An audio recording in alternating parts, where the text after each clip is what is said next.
अस्सलामुअलैकुम वरहमतुल्लाहि वबरकातुहू। स्टूडेंट्स, आज के वीडियो में हम लोग 10th क्लास के फर्स्ट लेसन के ग्रामर के बारे में देखेंगे। अब FA1 और FA2 होने के बाद बहुत ज्यादा करीब है SA1 के एग्जाम, जिसके लिए आप लोगों को ग्रामर का पढ़ना बहुत ज्यादा जरूरी है। यहाँ पर देखेंगे हम लोग फर्स्ट लेसन का जो ग्रामर है वो इल्मे उरूज के बारे में है।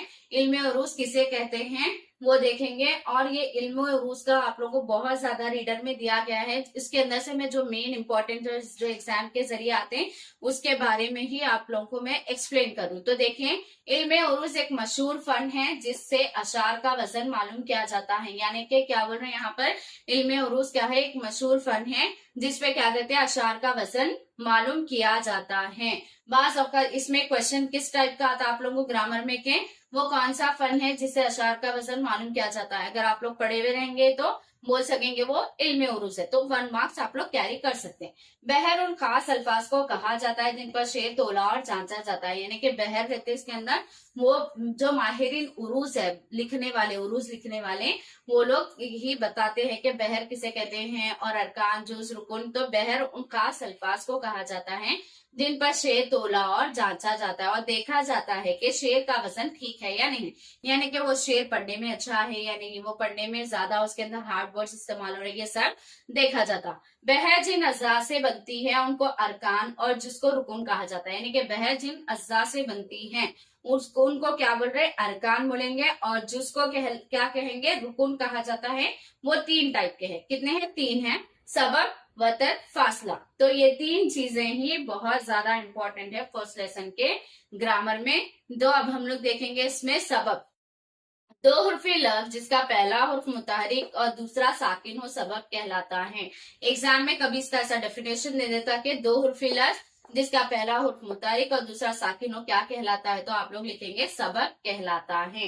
यानी कि 2 हुर्फी लफ्ज, पहला मुतहरिक रहना, मुतहरिक मतलब जेर जबर पेश रहना, और साकिन मतलब जिसके ऊपर जेर जबर पेश नहीं रहते बल्कि इसको इसमें मिलाकर पढ़ा जाता है।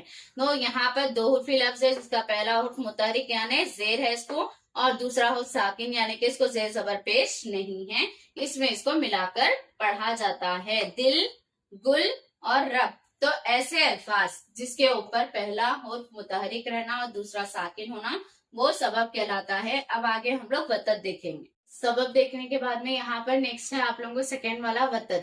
3 हुर्फी लफ्ज जिसके पहले 2 हुर्फ मुतहरिक और तीसरा साकिन हो वतन कहलाता है। यानी कि उसके अंदर 2 हुर्फी लफ्ज थे बच्चों, इसके अंदर 3 हुर्फी लफ्ज है जिसके पहले 2 हुर्फ क्या रहना, मुतहरिक रहना, और तीसरा रुकुन जो रहता वो साकिन रहना, वो वतन कहलाता है। जैसे कि खलम, वतन, जिगर। खलम में देखिए खौफ के ऊपर जबर, लाम के ऊपर जबर है, मीम के ऊपर कुछ भी नहीं है, इसको मीम को मिला रहे, खलम, लाम को मीम में मिला रहे, खलम, वतन, जिगर।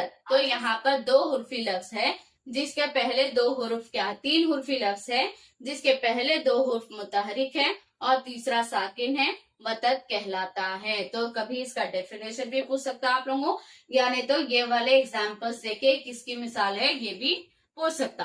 अब तीसरा वाला है फासला।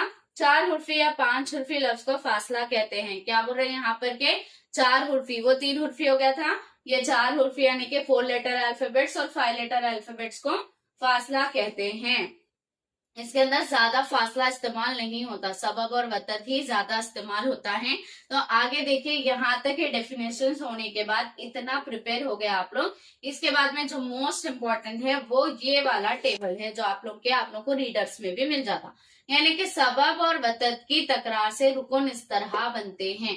यानी कि सबब और वतन को हम लोग एक जगह मिलाकर अगर पढ़ेंगे, एक जगह लिखेंगे तो इस तरह के रुकुन बनते हैं इसके अंदर। ये वाले आप लोग चाहे तो ये समझ में आने पर, अगर ये लॉजिक समझ आ गया वैसा समझ के इसको पढ़ लेते तो ठीक है।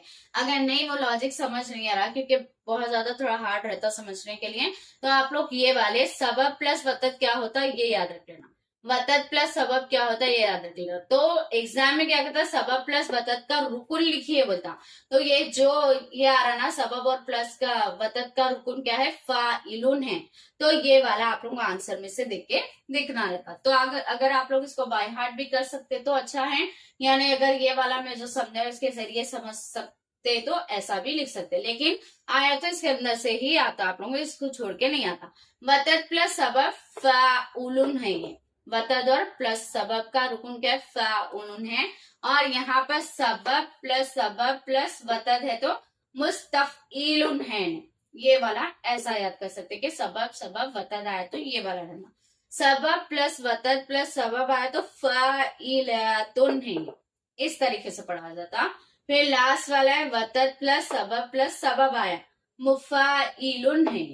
तो चाहे तो मैं आप लोगों को 2 टाइप्स का बता रही हूँ कि ये वाला लॉजिक समझ गए तो ये वाला कर ले सकते हैं। अगर नहीं वो समझ में इस तरीके से नहीं आ रहा, आप लोगों को रुकन बनाने में प्रॉब्लम हो रही है तो ये वाला बाई हार्ट करके ये वाला बाई हार्ट कर दी। तो इसमें से कंपलसरी ऐसे 1 में नहीं बल्कि एनुअल एग्जाम में भी आप लोग ये ग्रामर से 2 मार्क्स कंपलसरी कैरी कर सकते। तो अच्छे से ये समझ रहे तो सबब वतद फासला क्या चीज है और इल्मे और उस किसे कहते हैं, जिस तरीके से मैं वीडियो में आप लोगों को स्टार्टिंग से एंडिंग तक बताई हूँ, ये वाला अगर आप लोग इसी तरीके से समझ लिए तो ये फर्स्ट लेसन के ग्रामर से आप लोग अच्छे से मार्क्स कैरी कर सकते हैं। इसलिए मैं हर वीडियो को आप लोग लास्ट तक देखिए, क्योंकि ये लास्ट तक वीडियो देखने से कोई सा भी इंपॉर्टेंट पॉइंट आपसे नहीं छूट